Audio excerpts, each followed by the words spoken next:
Produced by Yuva Star Music.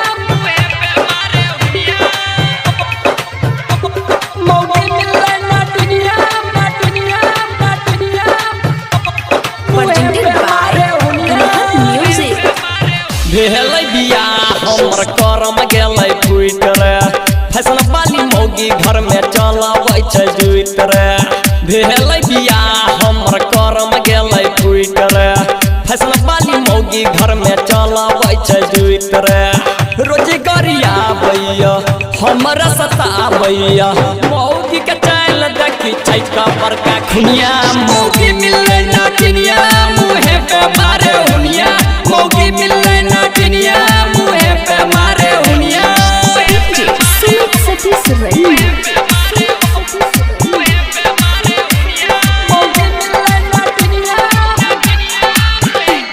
लाली लगाबै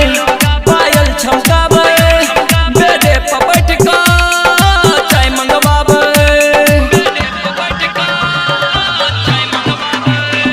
लाली लगाबै पायल छमकाबै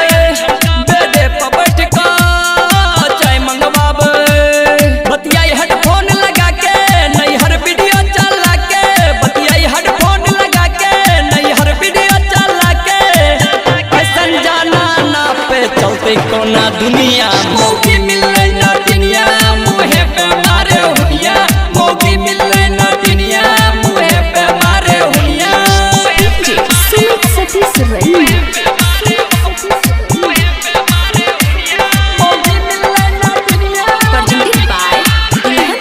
काजर लेप के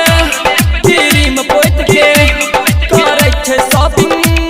बलसर पर बैठ के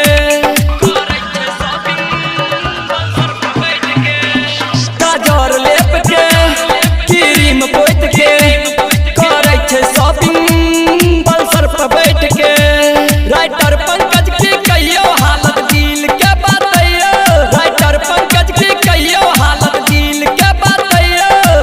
सत्यम सिंह हमसे करे बात बुनिया मौगी मिलै ना दुनिया मुहे पे मारे हुनिया मौगी मिलै ना दुनिया मुहे पे मारे हुनिया